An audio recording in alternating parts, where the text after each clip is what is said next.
when the numbers are good, your marketing's working, and it's like, well, yeah, let's just give it more. Let's give it more. Let's give it more. Let's give it more. And there are times that you need to do that. But there's also times that, like, the priority right now is we need to refill our coffers. We need some cash. And you have to leave that on the table so that you make sure you get the cash. This is the PMP Industry Insider Podcast.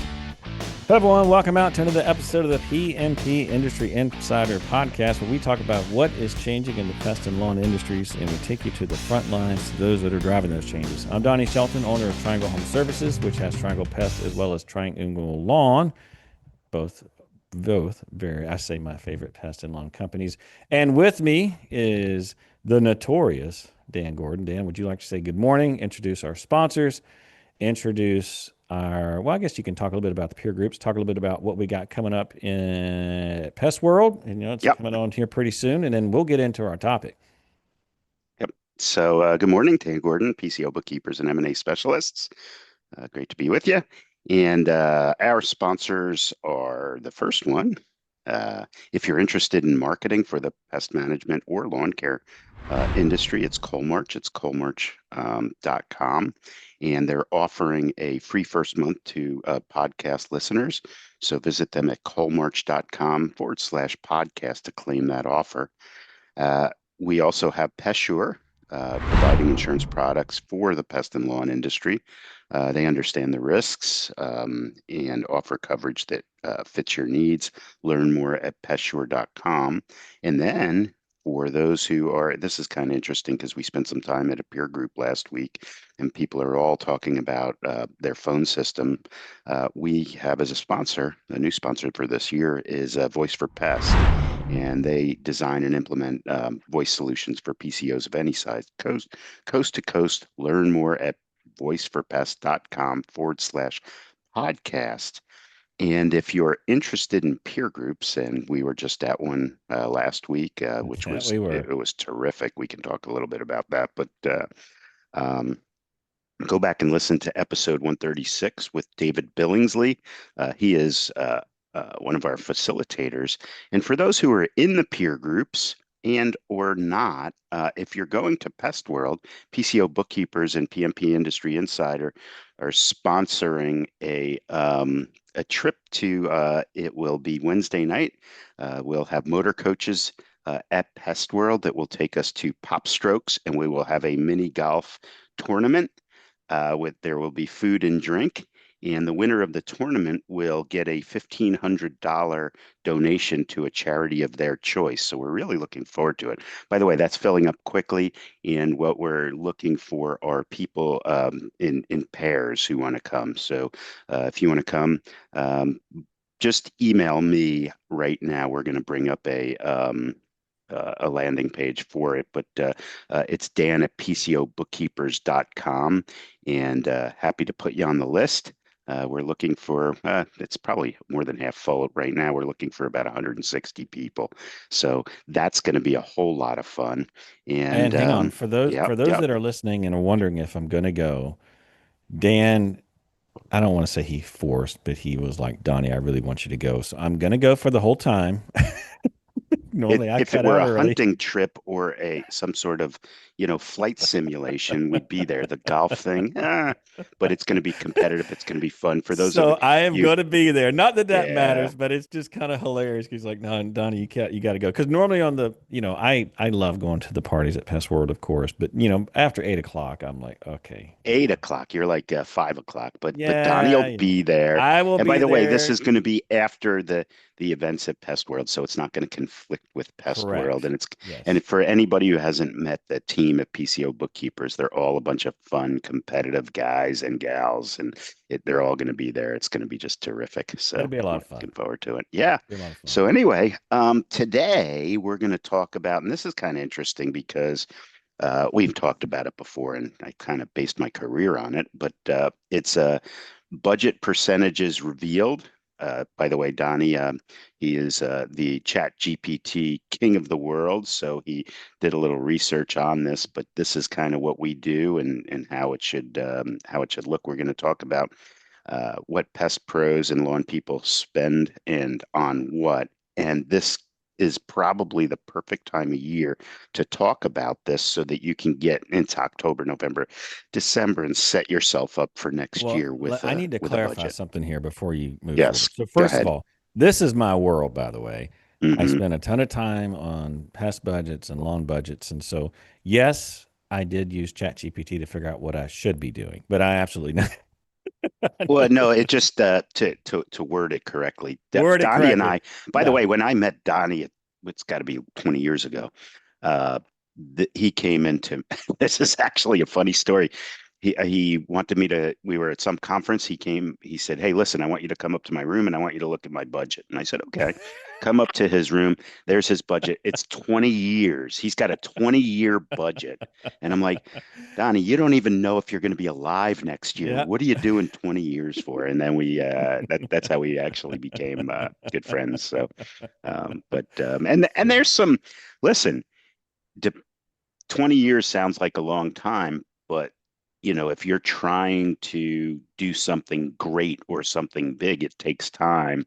And you may not have the actual numbers for year 17, but you know where you want to be. So, it's Well, not I that always say outlandish. the best part of budgeting is the process. You know what I Hmm. mean? Because it forces you to think and it forces you to prioritize. And we're going to get into that a little bit later, but 100%. Yes. So, Yep. Okay. all right. So, you want to start it out? Yeah, yeah. So let's talk a little bit of a big picture. And listen, if you're listening to this and you're like, I'm a pro, we do budgets and yada, I would say stay with us because there's some things that I think we're going to cover that are going to be useful for you. If you're listening to this and your budget is whatever's in your bank account, you absolutely should be listening to this, right? And what I want to do is I want to talk a little bit about why budgeting matters. And for me personally, and I can tell a quick story here. I remember years ago when I first started, I kind of budgeted and I kind of didn't. Meaning like, there was obviously realities of the business. We had to make payroll, which was always a big deal. At times I was concerned about making payroll. In fact, I'll never forget the time I got up at 3:30 in the morning and realized that I had made payroll by 41 cents. I'm dead serious. Like I just, I mean, those are the realities, right? When you're small and you're growing and you're trying to, you're anyway. And maybe that's just And by the me way, the reason you woke up at 3:30 is because you couldn't sleep because you because I couldn't. couldn't say that's exactly right. That's 100% why Yeah. I was anxiety and just like, oh my gosh. But anyway, and so I kind of lived in both worlds. And as we grew the business, I realized pretty early on I could not run the business the way I had ran it when I was super small. And the reason is because I was constantly struggling with cash flow issues. And I'd go to conferences and I'd go to these other places. I hear people talking about, well, I spent 100 grand here and blah, blah, blah. And I'm just like, I have no money to do any of that. And where I really, really, really got caught was the first year that I actually made some money. And by the way, this was not Dan before I tell this story. The week of Thanksgiving, I get a phone call and I was told, by the way, you owe 600 grand in taxes. Happy Thanksgiving. Enjoy your turkey. And I was like, oh gosh, because as you can imagine, I did not have $600,000 in cash. I had spent it foolishly on some marketing strategies that did not pan out. And I know that's not happened to any of our folks that are listening, but it has happened to me several times, especially early on. And so after that experience, I realized how important it is to not only set a budget, but go through the process of setting a budget. And also, and I'm going to talk a little bit about this later, is the budget helps me remain disciplined on how I spend so that I don't end up in that situation. Because I can tell you right now, that was certainly a story that I remember. It was a turning point in my life, and I made a major change after that. So that's why this is all important. Is By the way, when if you get contacted around Thanksgiving, you still have a little bit of time for the year. So I I guess didn't tell the other part of it. so what could you do? You buy an airplane and that take the depreciation on that to make sure that you don't owe any taxes. So I've Not heard. that that's what you did, but it could have been. Yeah, But that could have been right. Correct. Exactly. Exactly. So we're going to walk through kind of 7 steps of budgeting and things to think about. And of course, the very first point is to establish some sort of baseline budget. Now, I'm going to give Dan some props. This is probably you can probably mark this episode. I normally like to pick on him and make fun of him. However, I will say that they do have a cost study And these percentages are pretty consistent no matter where you're at, whether it's pest or lawn. Of course, size is going to make a difference in how those percentages play out. But that baseline budget, like when you're looking at, why should I know what a baseline budget is because you should know how your business matches according to industry standards because that's going to help you identify areas that you can get better. Now, there's one big underlying assumption that's being made here when you establish a baseline budget and you compare to what industry standard is. And that underlying assumption is that your chart of accounts is structured similar to Similarly, other. yeah. And the reality of it is that even at this little peer group meeting that Dan and I was at last week, which was amazing and fantastic, even within our own ranks, and I say within our own ranks, there's a few differences between companies on how they categorize stuff. But Dan, Yep. I'm pretty sure you have a standardized. We do have a standardized, and thanks for talking about that cost study. We actually are going to be releasing the next version of it, and that's 5 years later, 6 years later. Yeah. That I don't expect the percentages to change that much because pest control business is a puzzle, and it all, if you're doing it right, it kind of all looks the same. What we're doing with that one is regionalizing it because we have enough clients, so you're going to be able to see what area of the country you're doing it. In addition, I believe it's Thursday afternoon. NPMA has been generous enough to give me an hour to present the cost study. And if you come, I'll give you a copy of it, or we'll give you a link that you can find it. So we're pretty excited about that. I believe the talk is on Thursday afternoon. And if you're not going to Pest World, just email us, and as soon as we're all finished with it, happy to get you a copy of it and even go over it. So let's talk about this baseline. On the baseline, if you're smaller and you're a little loose and maybe not quite as tight as you should be, the very first step of this is going to be establish your chart of accounts and to make them a real chart of accounts. Now, before I can talk about me specifically. When we were a lot smaller, my chart of accounts was probably 50 accounts, and who knows where stuff went. Right, it went wherever it fit. Regardless of what it was. Yeah. And so we just kind of, depending on the time of the month, that could be, well, that's fuel, or that's, no, wait a minute, that's I don't know, that's service fuel, and then next day, like, no, it's sales fuel. And so my point is that the very first thing you need to do is to establish that chart of accounts. You can work with a company like Dan's or whatever. I'm sure there's other companies that, meaning like other I places you would can tell find. you that a lot of accountants, so remember, the government doesn't care what your chart of accounts looks like. They want to know how much income you've made so that they can tax you on it. Right. But the chart of accounts, if you do it properly, you can get that information for the government because you're not going to escape that. But if you organize it right, you're able to calculate gross margins. You're able to calculate Right. sales and marketing percentages and G&A percentages, but you've got to have it set up properly in Correct. order to do that. Right. And so that's for those folks if you're kind of on the front side of this. Now, for folks who, you've got your established budget, you understand your numbers. When we talk about establishing a baseline budget, the key thing I would say for you is that rehack, meaning that, numbers that I looked at when we were 5 million are very different than the numbers I look at now, meaning that those percentages have changed. And so what I would consider to be normal are not normal for the size that we are now. Like when we were younger, 15% in marketing, I do that all day long. 15% marketing now, first of all, I don't think I could spend it. I'm sure I could spend it. But I certainly wouldn't have any money, right? So my point is that when we talk about establishing the baseline budget, that is a recurring process based on where you're at in growth. So don't assume, well, we've got this budget and Yep. we've ran these percentages for years and this is how we do it. No, right? When you get larger and these costs start scaling, you really need to pay attention. Way attention, and make sure that those percentages still apply because, like going back to marketing, Dan, like we don't spend anywhere near that now, and it would be ridiculous for us to do that, even as a growing company. So when you were at, say, $2 or $3 million, sales and marketing. Now the baseline on the cost study and on mature companies, you're talking 7-8% on marketing and maybe 4% on sales. So call it Mhm. 11-12%. What were you spending at $1 million, $2 million, $3 million, $10 million? Yeah, I mean that's the thing, right? I mean, you look at sales. I mean, before, right now we sit around, 7 to 8. Sometimes if I'm really pushing hard, up to 9%, but no more than that. And usually, I remember back when I would look at like, they were not called Rollins back then. This is before they became Rollins. But I'd look at Orchid and I'm like, man, they're like 3% marketing. That'd be amazing. That's money that they're making. Mm. But you realize like how much money that really is. And so, for us early on, and of course, our our goal was a lot different too. Our goal was grow, grow, grow, and get it as fast as we can. And so I was okay with not making any money and reinvesting it back into the business. And so 15% was the norm. Some years it was 20%. Marketing, not sales and marketing, just Yeah, marketing. marketing, just marketing. Yeah. I Okay. mean, sales was like me and then folks in the office because we were mostly inbound.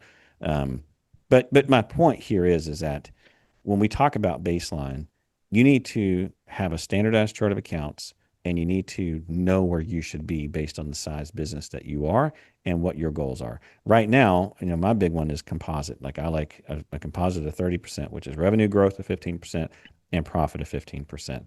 That to me is the sweet spot. Now, I know there's folks listening to this who want to grow a lot faster. There may be some folks who don't want to grow that fast at all and they want to have more profit. That's all fine and good, right? But that's the beauty of the composite is like it gives you it gives you a base point to know that I'm able to grow the business efficiently. You can't when you talk about a composite of 30%, you just can't hide. So So that that's a that whole for nother those who episode.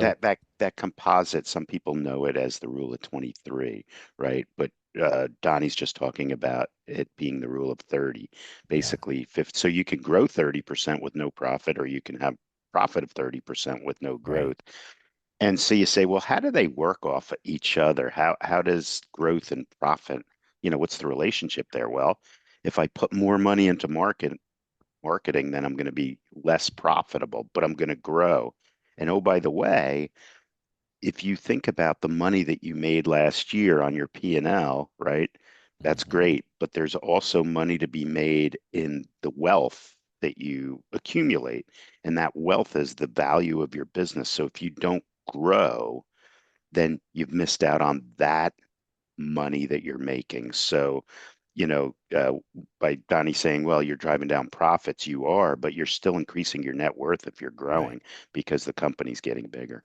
Well, the thing I like about composite is that you can't hide, right? Mhm, And what I mean by that is you can't hide inefficiency. Like if you're sitting there and you got 0% growth and 10% profit, that means you got work to do, right? mhm. You may be like making money, but there's work to do. There's something going on in your business that you need to look at. But we'll make composite its whole episode because there's a lot that sits behind that number.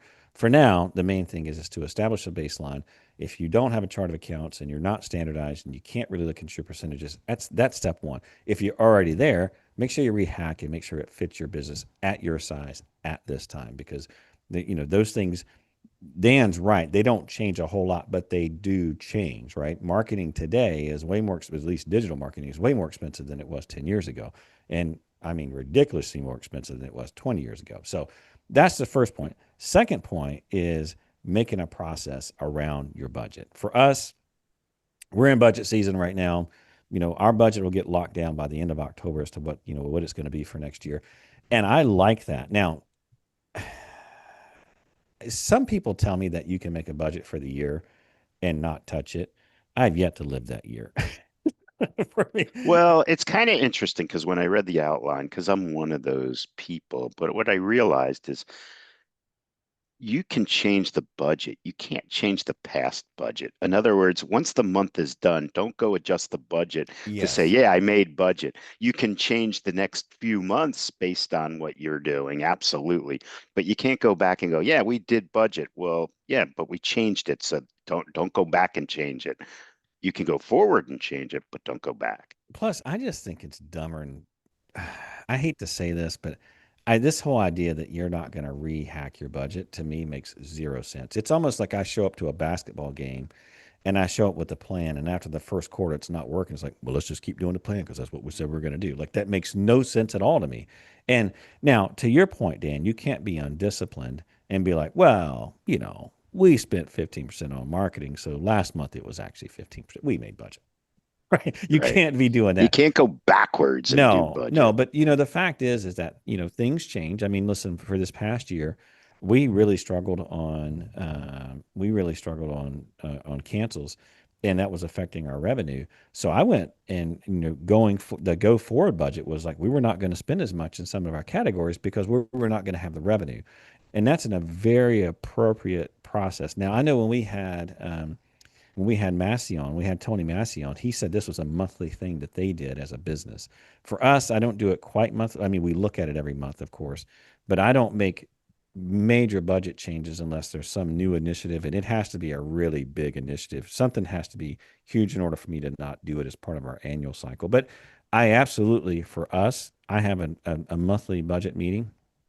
Review what we did last month, we review what we plan on this month, and we look at what's coming up next month. And I like that because I'm able to see cash flow issues if they're going to be there.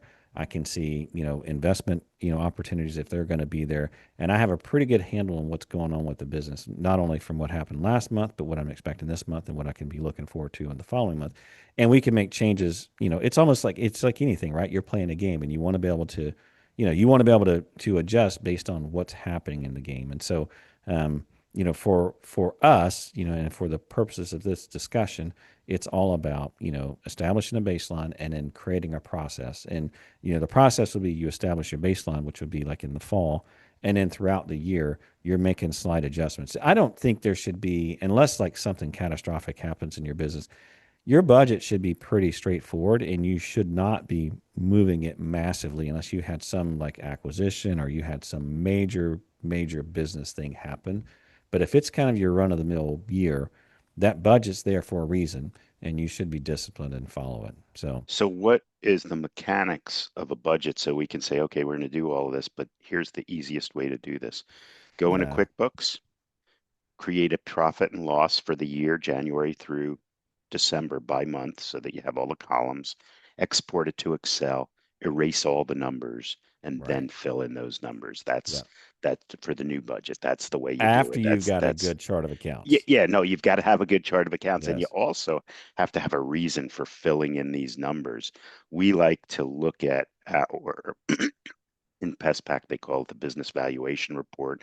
In Field Routes, they call it the uh, oh, what do they call it? They call it it's a future forecast report, and that tells you based on the work the recurring work that's in the system, you will do exactly to the penny that number if you don't add anything or subtract anything. And that's your baseline to start. And then you have to figure in an attrition percentage, and then you have to figure in a growth percentage. And that's how you come out with your revenue budget.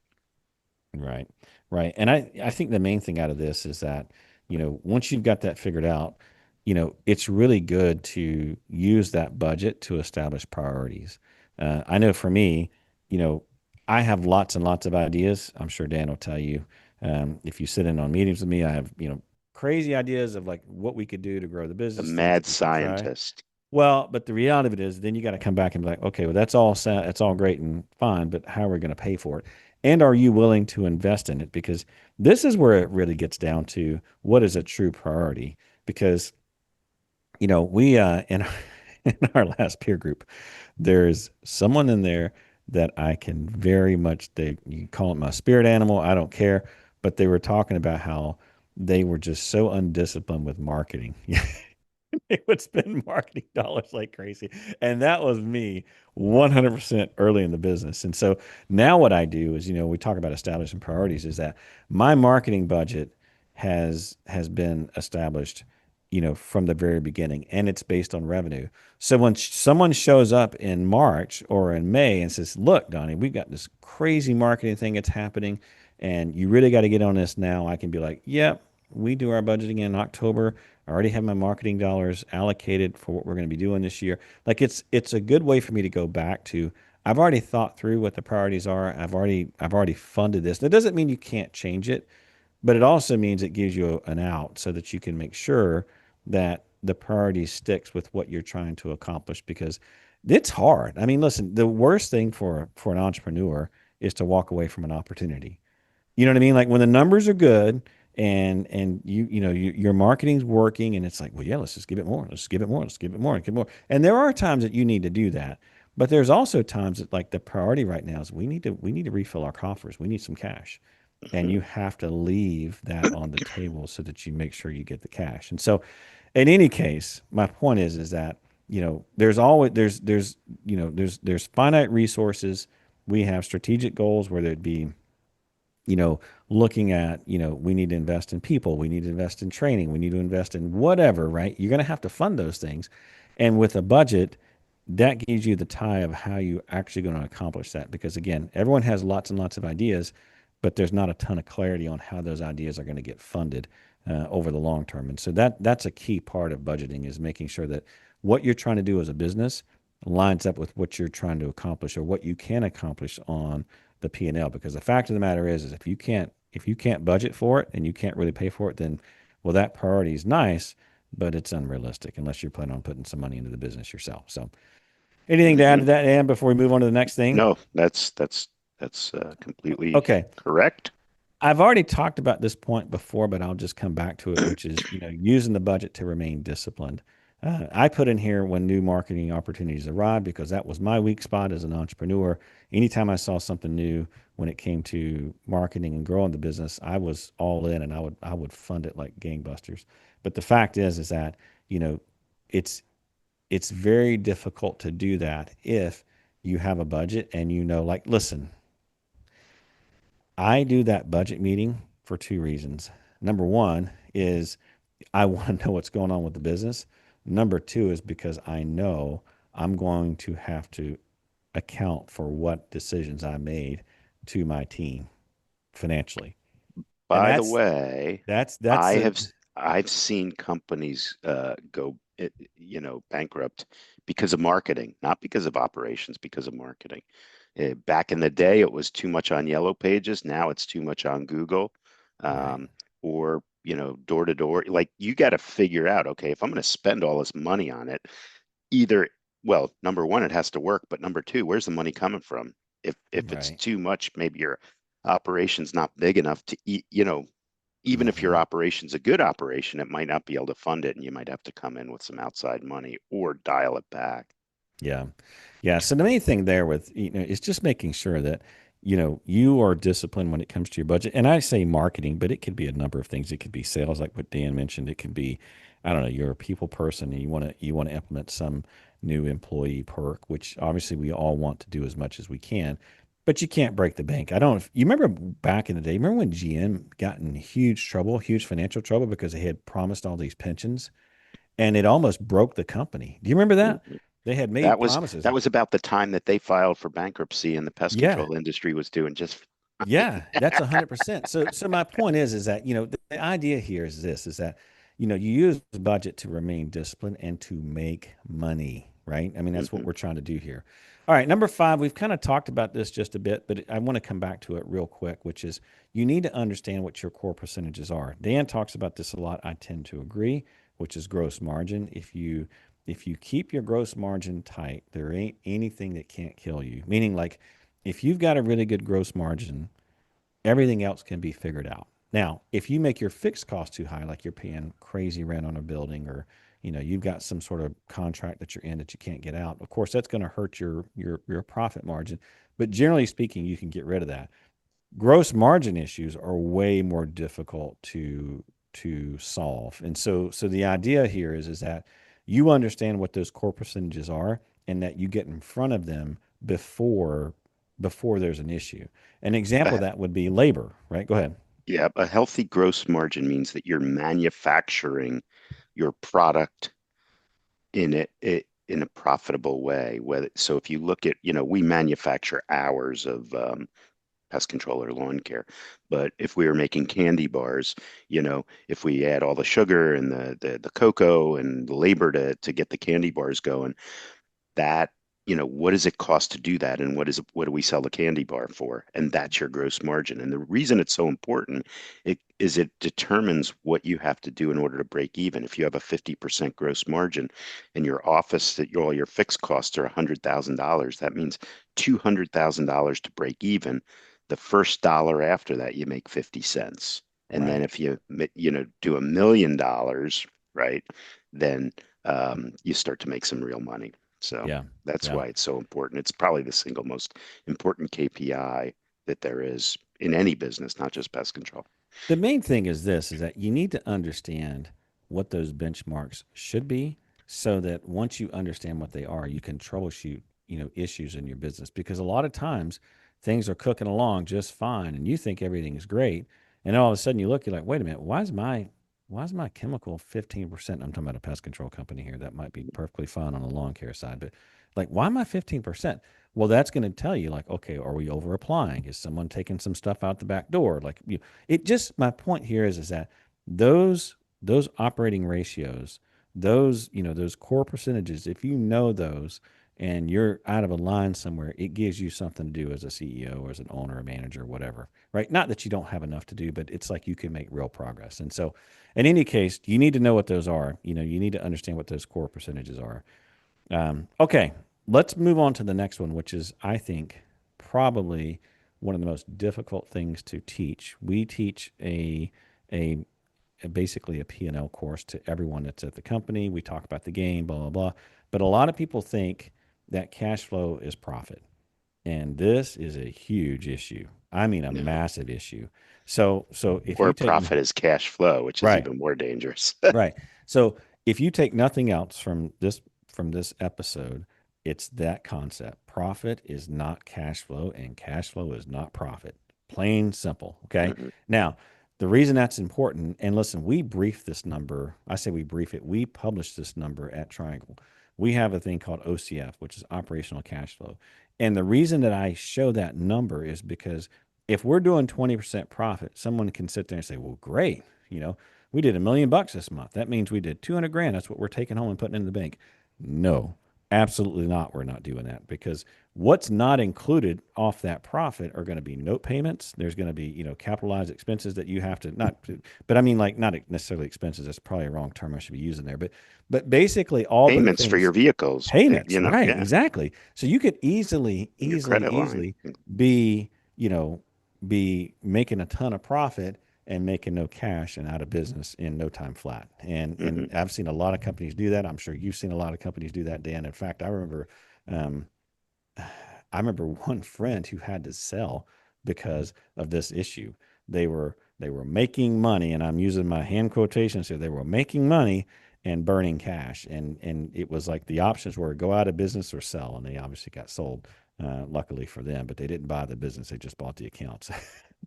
you know Right. so this is my point here is that your budget is the way for you to see. I mean, for me, this is what I look at the most as an owner is I'm looking at our cash flow forecast because this all ties into for me I get a monthly, not a monthly, I get a weekly update on where our cash flow is at, what I expect our cash flow to be. It's a forecast. I actually go into the next month of how our cash flow is going to go because if I'm going to have a cash flow issue, I want to know that as soon as possible because there's things I can fix now that will make it so it's not a cash flow issue. But ultimately, you really do need to understand what's happening with cash. It's probably your most important thing that you need to make sure that you pay attention to as an owner because listen, there's very few things that can kill you in business and there's very few things that sales can't fix. But I'm going to tell you right now, cash flow absolutely will sink you as a business. And So it's kind of interesting. Donnie's, talking about how difficult how difficult it is for a business if they don't have the proper cash flow and whatnot. But the one thing that you need to remember is you're in pest control, which is a recurring revenue business. It's so much easier to project cash flow in our mhm, business than, say, a manufacturing business or a business that is dependent on the economy or even the weather, mhm. like, right, I don't know, an ice cream truck or something like that, right? So what we have is actually even though you have to focus on it, even though it's complicated, even though it's difficult, it's a lot easier than in some other industries.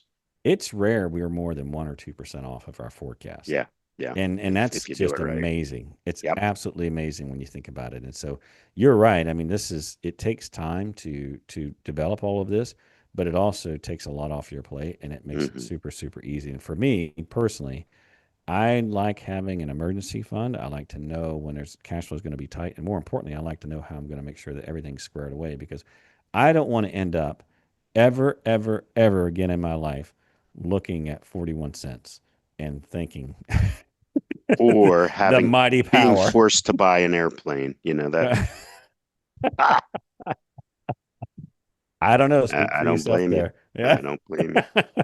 It's a So tough one. point is, that all comes down to really understanding how critical cash flow management is in as an owner, as an operator. Okay, we got to wrap up here. I'm going to make the final point here, which is, and that's how to get started, right? Listen, if you're sitting there and you don't have a budget at all, no big deal. I'm sure if you reach out to Dan, he'll help you with a chart of accounts or whatever. Yep. It can start with a spreadsheet, exactly what he said. Once you get your chart of accounts set up, run your P&L for the previous year, zero out everything, and then start back. And you can use, a lot of tools on QuickBooks will allow you to use previous year, as a start. And then you can kind of it makes it super, super easy. So it doesn't need to be complicated, but you do need to get started. You keep it small, use a spreadsheet if you need to. The main thing is that once you understand, hey, this is what I need to do, then you can start thinking through like what your priorities are going to be, what you expect in terms of sales, and all of that has kind of a downstream effect. And so it just gets you in a place where you pretty much know what's going to go down, and it can help you decide which priorities are real priorities and which ones you can actually fund. And so again, I'm sure when Dan releases his cost study, this will help out tremendously. But the main thing is that going back to the 7 steps is that you need to establish a baseline, get a good chart of accounts if you don't have one, update if it's been a while, your percentages are what they should be. Make sure you got a process for creating an initial one and then updating it throughout the year. Once you get that done, then it's all about priorities, right? Like what can we fund? What's the most important thing to fund right now? Let's make sure that makes it into the budget. And then once you've got that, make sure that you stay disciplined throughout the year on the budget, and that you don't allow yourself to cut into cash flow, because really, really small changes, I'm talking like 0.5%, really add up when it comes to cash. For me, when a cost of goods sold percentage is out, I don't get too crazy, but we're going to fix it. When a G&A percentage gets out, you better believe I'm all over that. And the reason is because a G&A percentage, I know, is dollar for dollar profit. Every single dollar I save in G&A drops directly to the bottom line. It's not that way in gross margin. We can talk about Right. that later. Right. So No, it's a that's an really important interesting point. point. Yeah. Then know what your core percentages should be, so you can troubleshoot the areas of your business, so that you can understand like these are areas I can improve. And then after that, make sure you take care of your cash flow. And with that, Dan, I've been yapping a lot. Anything you want to add before we finish out here? Nope. Just looking forward to Pest World and our little golf tournament. And like I said, if you are interested in joining us, it's free to anybody who listens to our podcast or who's a friend of ours or a client of ours. So let us know. If we oversell it, then we'll have to start, um, eliminating or having a lottery. But it's going to be a great night. I So got one key question really, for you. yeah, go ahead. Do you have a budget for the event? Yes, and we're way over budget already. All right. Well, just a reminder, all the resources and topics that we talked about today are going to be available on the podcast website. Just take a look at pmpindustryinsider.com. Take a look under show notes. You'll see the notes for this episode. And we always appreciate any ratings and reviews that you have, and complaints and future topic ideas, just general negativity. Send it over to Dan. He loves it. We'll talk to you soon. See you next time. Sounds good. Bye now. See ya.